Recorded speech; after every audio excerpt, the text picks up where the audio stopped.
Bhagavati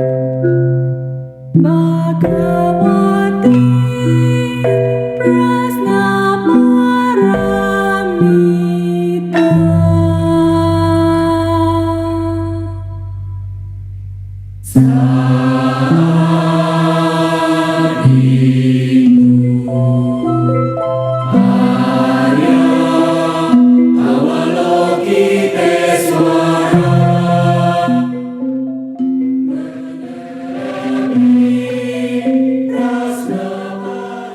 Pemirsa TVRI Sumatera Utara dimanapun berada, jumpa lagi dengan saya Arifin Halim pada program Mimbar Agama Buddha. Di setiap programnya kami selalu menghadirkan beragam topik menarik dengan narasumber spesial.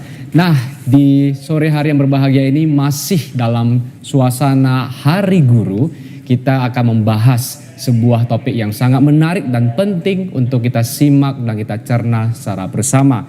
Topik kita pada sore hari ini yaitu Guruku Pahlawanku. Dan tentu saja sudah bersama dengan kita narasumber spesial untuk kita akan ajak bincang-bincang santai. Sebelumnya kami juga informasikan bagi pemirsa TV Sumatera Utara, program ini disiarkan secara live setiap 2 minggu sekali, tepatnya langsung dari YouTube TVRI Sumatera Utara. Nah, narasumber kita pada sore hari ini, beliau adalah lulusan S1 Sarjana Agama Buddha di Institut Ilmu Agama Buddha Semaratungga Ampel, Boyolali, Jawa Tengah pada tahun 2001. Kemudian lulus S2 di jurusan Buddhist Studies di Peradeniya University di Sri Lanka pada tahun 2018. Dan di Upasampada atau ditabiskan menjadi seorang biku pada tanggal 5 Juli 2003 di Sue U Min Damasuka Tauya Yekta Yangon, Myanmar. Dengan guru penabis yaitu Sayadaw U Kusalananda, yaitu murid dari Yang Mulia Sue U Min Sayadaw. Dan beliau juga menyelesaikan 5 masa wasa pertama sebagai seorang biku di bawah bimbingan langsung oleh Yang Mulia Biku Jinadamo Mahatera. Dan telah bersama dengan kita Yang Mulia Biku Panyasami Mahatera. Namo Buddhaya Bante. Namo Buddhaya. Selamat datang kembali di studio TVRI Bante dengan suasana baru Bante ya. Ya, oke. Nah Bante, ini kan kita masih dalam suasana peringatan Hari Guru Bante. Seperti yang kita tahu, guru ini adalah pahlawan tanpa tanda jasa yang berjasa besar membangun karakter generasi muda ini sehingga nantinya mereka bisa jadi pemimpin-pemimpin berikutnya. Bicara tentang guru ini Bante, kita kan juga barusan melewati peringatan Hari Guru. Sebenarnya menurut Bante itu apa sih yang dimaksud dengan guru dan siapa saja sih yang termasuk kategori dalam arti seorang guru ini Bante? Silakan Bante. Ya, kalau dari arti kata guru itu sendiri, yang digugu dan ditiru gitu. Oh, oke. Ya, artinya yang bisa menjadi teladan, yang bisa mengajar, mendidik, ya, melatih orang lain untuk menjadi manusia yang lebih baik lagi, untuk menguasai ilmu pengetahuan ataupun keterampilan yang bermanfaat bagi kehidupan yang lebih baik. Jadi guru ini satu kata adalah menunjuk kepada manusia yang sangat dihormati. Ya ini. Jadi kalau di tradisi India kata guru, orang yang mendapat gelar guru ini manusia yang betul-betul istimewa. Tidak semua orang bisa dapat gelar seperti itu. Dan orang tradisi di negara-negara timur sangat menghormati guru. Nah, jadi memang guru ini memiliki peranan yang sangat penting di dalam peradaban hidup manusia. Oke. Demikian. Nah, berarti Bante kalau menurut Bante pribadi itu guru adalah seseorang yang benar-benar sangat dihormati, direspek dan juga pastinya bisa mendidik Bante ya, mendidik generasi muda ini. Lantas sebenarnya apa sih atau siapa saja sih sebenarnya guru pertama Bante dalam hidup setiap manusia ini yang selayaknya mereka itu patut meniru, belajar langsung kepada guru pertamanya ini Bante? Iya. Jadi ini pertanyaan yang sangat baik sekali dari Saudara Arifin ya. Siapa itu guru yang pertama bagi manusia? Tentu orang tua.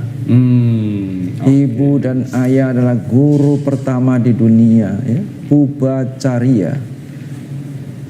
Tidak ada manusia yang bisa belajar sesuatu lebih baik daripada orang tuanya sendiri di awal-awal kehidupannya. Nah, bayangkan kalau ada manusia, anak kecil ya, tidak dibesarkan oleh orang tuanya sendiri, maka mengalami kesulitan yang luar biasa.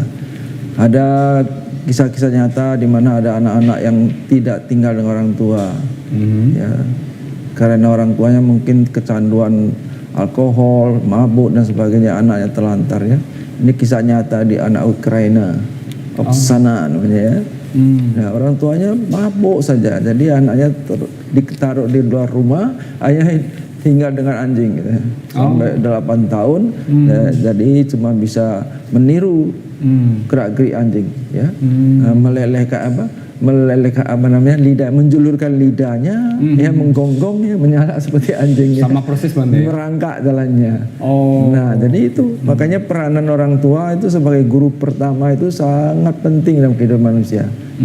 Ya, seorang bayi baru belajar bicara kan, mama, mimi, ya kan, nah, pak mama, papi, ya, papa, ya kan? mama. Nah, jadi itu semua dari orang tua mengajar. Jadi makanya tidak ada orang tua susah sekali. Maka kita sangat menghargai guru pertama sekali di dunia itu ibu dan ayah. Nah, ini penting ya. Nah, makanya ibu dan ayah juga harus mempersiapkan dirinya agar layak menjadi guru juga. Bahkan ini sangat penting di era digital sekarang ini, apalagi ya. Nanti kita bicarakan lebih lanjut mengenai itu. Oke, Bante, luar biasa. Jadi artinya pemirsa TVRI Sumatera Utara, seperti yang Bante sampaikan, guru pertama dalam hidup setiap manusia adalah orang tuanya sendiri. Tentunya bagi pemirsa TVRI yang menjadi orang tua harus juga belajar bagaimana punya ilmu kehidupan, punya ilmu dharma untuk nantinya bisa diwariskan kepada anak-anak Anda. Karena memang kita tahu Bante selama ini, apalagi belakangan ini Bante, banyak kasus juga di Indonesia juga sebenarnya Bante, orang tua terlalu sibuk barangkali dengan kegiatannya sehari-hari. Mereka semua menitipkan, ada kalau yang memang mungkin hokinya bagus kepada ART, kalau hokinya kurang bagus barangkali ya tadi mungkin cerita Bante ditelantarkan, akhirnya si anak ini menjadi tidak tahu kasih sayang dari orang tua. Ini berbahaya juga Bante untuk generasi berikutnya, khususnya di negara Indonesia ini Bante ya. Jadi memang orang tua peranan penting ya, tapi juga selain orang tua kita bisa berguru dengan orang lain ya, misalnya sekolah dan sebagainya, ada guru-guru di sekolah, ada juga bisa berguru kepada orang di luar pendidikan formal ya, misalnya pendidikan non formal di kursus-kursus ya. Jadi ini juga bisa berguru. Juga sekarang ini untuk akses pendidikan kan sudah sangat luas ya. Bahkan orang bisa belajar melalui media-media sosial, ya kan, ada televisi, ada apa namanya, melalui YouTube dan sebagainya. Dan bahkan nanti ini kedepannya pendidikan global ya, orang bisa kuliah jarak jauh ya, melalui apa ini sosial media, online ya. Nah itu, jadi banyak sumber-sumber untuk kita belajar. Tapi pendidikan tidak hanya mencakup pengajaran saja, tetapi juga tentang pendidikan sikap juga, karakter ya, sikap dan karakter dan keterampilan, tidak hanya kognitif saja. Jadi sekarang ini banyak lebih kepada pengajaran saja, kognitif saja, tidak membentuk sikap. Jadi ini ada terjadi perubahan-perubahan nilai di dalam degradasi nilai dan juga penghormatan kepada guru dan juga perhatian guru pada siswa juga sudah berubah. Dunia ini berubah, ada perubahan-perubahan, tentu guru dan murid juga harus berubah juga ke arah yang lebih baik. Kalau tidak melakukan perubahan yang lebih baik, maka tidak bisa mengcover ya, tidak bisa menjawab tantangan zaman gitu. Nah ini, jadi pendidikan juga sesuatu yang hidup ya, bukan sesuatu yang demikian adanya saja. Jadi guru-guru juga harus meningkatkan kapasitas dan kapabilitasnya, mesti mengupgrade kemampuannya. Nah ini, pertama juga menguasai teknologi ya, Ya saat ini penting sekali Bante.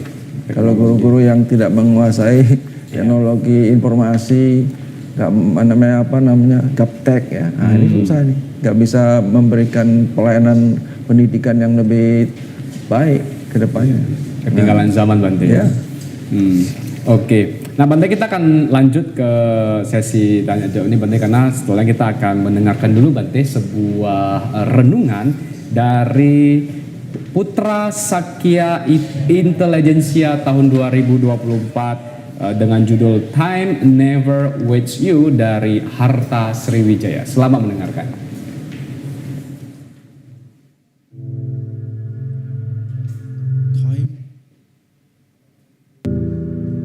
Time never waits you.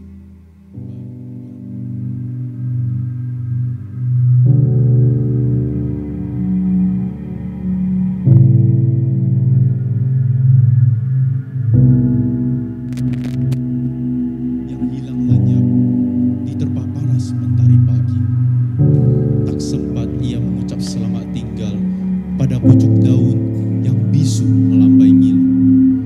Begitu mata mengerjap, siang telah berlalu. Begitu mulut menguap, malam pun berlalu. Apa yang kita tunggu? Hidup ini sekejap, anak panah yang melesat menuju titik nadirnya. Apa masih ada waktumu untuk berpetak umpat? Life is short.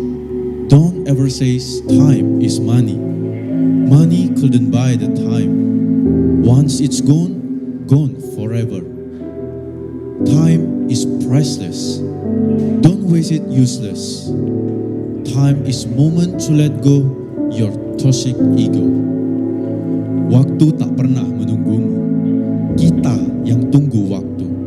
Sekali ia berlalu, selamanya tak kembali. Sekali kita mati, selamanya berlalu. Jangan pernah berkata, aku masih banyak waktu, sementara kita masih buta batasan waktu. Itu hanyalah harapan, bukan suatu kepastian. Hidup itu tidak pasti, kematian itu pasti. Lebih baik kita praktikkan hidup penuh kesadaran. Orang yang penuh kesadaran adalah orang yang benar-benar hidup. Orang yang tidak penuh kesadaran adalah orang yang mati walaupun masih hidup.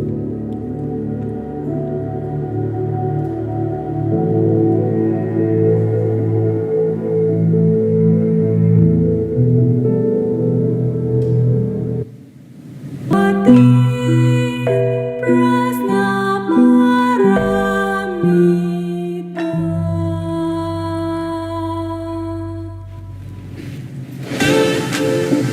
Ya, masih bersama saya Arifin di program Mimbar Agama Buddha. Nah Bante, ini kita masih dalam topik Guruku Pahlawanku. Saya ada baca satu sutta, yaitu Sigalawada Sutta, di mana di dalam sutta tersebut disebutkan bahwa ada 5 cara siswa memperlakukan guru-guru mereka. Salah satunya yaitu memberikan perhatian sewaktu menerima ajaran, artinya mereka fokus, dan juga ada bangkit dari tempat duduk untuk memberi hormat, seperti yang selama ini mungkin dilakukan, yaitu selamat pagi Bapak, selamat pagi Ibu. Nah, atas hal itu makanya guru ini adalah sosok yang sangat dihormati, sangat dihargai dari jasanya, kemudian nilainya. Dan seperti ada satu lagu lawas Bante dari Iwan Fals, itu judulnya Umar Bakri ya. Umar Bakri, Umar Bakri. Nah, jadi di dalam liriknya itu disebutkan bahwasanya seorang guru itu sangat dihormati. Walau kondisi guru pada waktu itu, pada zaman dulu itu sulit sekali, naik sepeda, bahkan ada yang mungkin jalan kaki, pergi dengan tulus mengajar murid-muridnya. Tapi ada muridnya yang berhasil jadi pejabat tinggi, contohnya jadi menteri dan lain sebagainya. Ironisnya Bante, kalau kita lihat sekarang ini, guru secara ekonomi, secara finansial itu pasti jauh lebih baik dibanding dulu. Ada yang bawa sepeda motor, bahkan ada yang sudah sampai punya mobil sendiri. Tapi kalau kita lihat respek dari murid kepada guru di zaman sekarang ini malah menurun Bante. Menurun drastis. Bahkan kalau kita tahu di Indonesia ini ada banyak sekali kasus. Salah satu yang paling heboh adalah di satu tempat begitu ada seorang guru wanita yang masuk penjara gara-gara menegur muridnya. Nah, pandangan Bante ini mengenai situasi saat ini, apakah memang peran guru itu sudah nggak berarti? Dan apakah perlu ada undang-undang perlindungan guru yang selama ini adanya cuma undang-undang perlindungan anak Bante atau perlindungan murid Bante? Nah, bagaimana tanggapan Bante? Ya memang itu namanya hukum anicca ya, segala sesuatu selalu berubah. Maka kita juga harus bisa menjawab tantangan dan perubahan itu. Nah, jadi namanya berdaya upaya benar untuk bisa mengembangkan hal-hal baik yang belum dimiliki. Karena hal-hal yang baik yang sudah dimiliki mungkin saja di masa-masa yang berbeda tidak berlaku lagi nilai-nilai tersebut, ya. Nah, maka itu kita sebagai manusia yang memiliki kecerdasan, ya, multi intelijensi, ya harus digunakan kecerdasan itu untuk menjawab tantangan zaman agar bisa hidup ini menjadi lebih baik. Kalau tidak mampu menjawab tantangan zaman, maka suatu bangsa akan tersisi dari panggung dunia, ya, termarginalkan, terpinggirkan. Nah, maka itu manusia ini wajib belajar terus, ya kan? Lifetime education, ya. Jadi belajar seumur hidup. Nah, Buddha mengatakan hanya orang yang sudah mencapai arahat, ya, tingkat kesucian sempurna, baru tidak perlu belajar lagi. Ya, karena kita manusia dari zaman ke zaman ada penemuan baru, ya, revolusi industri, kan sekarang sudah revolusi apa ini industri sudah sekarang udah digital, revolusi dunia iptek ya, digital.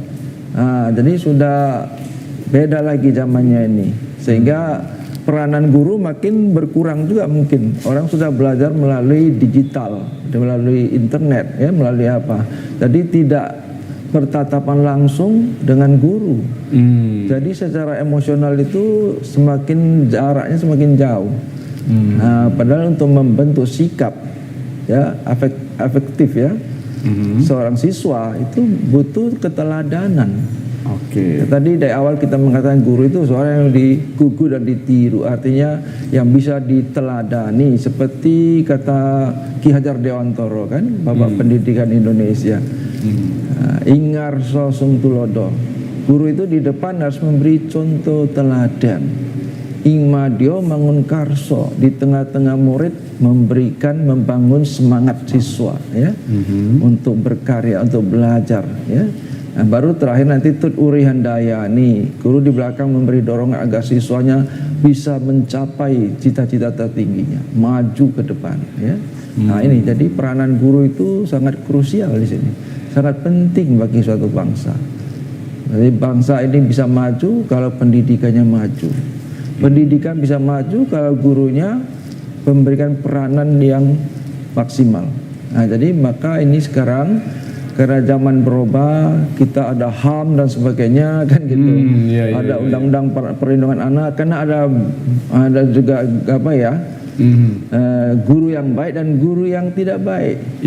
Nah, dalam Lohicca Sutta dikatakan oleh Sang Buddha, ada guru yang baik, ada guru tak baik. Jadi untuk guru yang agar bisa menjadi guru yang baik itu harus berhati-hati, ya kan, di dalam berpikir, kemudian berbicara dan beraktivitas dalam perbuatan secara badan jasmaninya, ya, gesturnya, ya, body language-nya. Artinya, ya, di zaman sekarang karena manusia makin maju, tentunya tidak bisa lagi dengan cara-cara yang seperti dulu.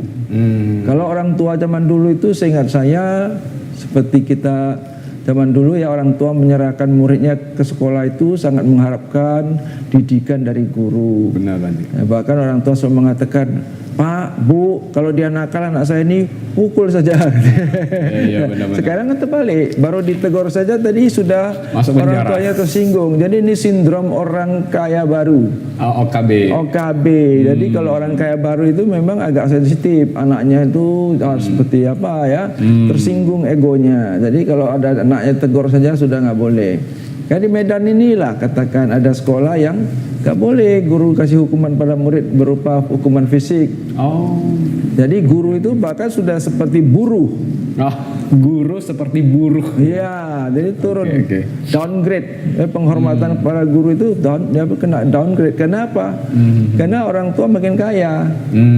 Nah, gurunya pun meningkat sebenarnya, tapi orang sudah mulai menilai sesuatu itu secara materialis ya kan. Makin Anda kaya, makin tinggi pangkat dan kekuasaan, makin dihormati. Jadi bukan karakter seseorang yang dihormati lagi. Kalau zaman dulu sama-sama susah. Ya. Nah, orang punya ilmu, punya karakter baik itu dihormati. Nah, sekarang ini zamannya sudah orang melihat harta, tahta, ya kan? Ya. Nah, makin tinggi tahta Anda, makin banyak harta Anda, makin orang takut. Iya. Makin disegani Bante ya. Disegani tapi bukan ditakuti. Ditakuti. Ya, bukan dihormati secara apa ya? Secara kualitasnya ya. Itu orang kaya, berkuasa tapi mulia. Mulia dan terhormat, luhur budinya. Ini yang orang baru hormatnya lahir dan batin, Iya, ya kan? iya, iya. Tapi sekarang itu orang nggak mementingkan itu. Yang penting harta dan kekuasaan, harta dan tahta. Jadi ini terjadi perubahan-perubahan cara menilai seseorang. Nah, kalau guru-gurunya tidak betul-betul berkualitas, maka guru itu dipandang kayak buruh. Maka ini perlu revolusi guru juga. Revolusi guru ya. Revolusi mental guru juga agar mampu mencapai tataran sebagaimana digugu dan ditiru tadi. Jadi makanya guru-guru juga harus tingkatkan pendidikannya ya, ekonominya juga ditingkatkan, kemudian kemampuannya sehingga rasa hormat orang kepada guru itu tetap tinggi. Jadi tidak sekadar guru saja, sekadar berprofesi sebagai guru saja. Jadi guru juga harus dilindungi juga. Iya. Nah, ini ada wacana dari pemerintah kita mau mengadakan undang-undang perlindungan guru. Saya kira itu baik juga. Karena sudah timbul kasus di mana guru-guru dianiaya oleh orang tua siswa, ya kan? Iya, Nah, ini kan suatu kenyataan. Bahkan bukan hanya orang tua siswa, bahkan siswa sendiri juga sudah banyak berani ya melawan guru atau menganiaya guru. Iya. Bahkan ada guru yang sampai dibunuh kan gitu. Iya, ada juga kasus Nah, seperti ini itu. perlu undang-undang perlindungan guru juga. Jadi jangan hanya ada undang-undang perlindungan anak, jadi anaknya nggak boleh dihukum. Ya, padahal pendidikan itu dasarnya untuk membentuk karakter itu agar siswa menjadi manusia yang dewasa. Ya kan, tujuan pendidikan seperti itu. Tentu harus bisa memahami tentang konsekuensi. Anak-anak itu dididik yang mengerti konsekuensi. Jadi ada reward and punishment kan gitu. Yes, benar. Nah, ini sudah ke hukum karma juga. Ya, kalau Anda berbuat baik, Anda dapat kebahagiaan. Anda buat jahat, dapat penderitaan. Benar. Jadi dari kecil anak-anak harus ditanamkan nilai-nilai seperti itu. Supaya dia tahu kewibawaan tentang pendidikan, kewibawaan guru, tahu menghargai orang tua, ya, punya moralitas, punya etika, punya budi pekerti, punya akhlak yang baik. Ya, bukan hanya karena Anda punya uang, punya kuasa lalu Anda dihormati. Tidak. Itu orang mungkin menghormati Anda itu bukan tulus, ya kan? Sekadar melihat Tapi uangnya karena fulus. Ya kan? tulus ke fulus. Nah, ini. Jadi jangan Anda merasa GR ya kan? Aku karena punya duit dihormati. Itu hanya di depan Anda. Mungkin Anda ada yang pandai menjilat dan sebagainya supaya Anda mengeluarkan fulus lebih banyak untuknya kan? Iya benar-benar. Nah, jadi bukan karena penghormatan yang tulus. Iya. Nah, ini jadi kalau mau mendapatkan kehormatan dan penghormatan yang tulus, ya Anda memang harus memiliki kemuliaan, ya. Kemuliaan. Nah, nilai-nilai kemuliaan ada pada diri Anda, sehingga Anda patut dihormati, patut disegani. Nah, seperti itu.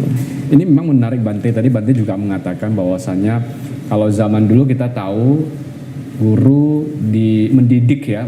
Kalau zaman sekarang lebih ke mengajar ya Bante. Ya, hanya di sekolah mengajar, di luar gak jadi guru lagi. Iya benar-benar. Ya? Guru hanya di sekolah ini sekarang ini. Benar.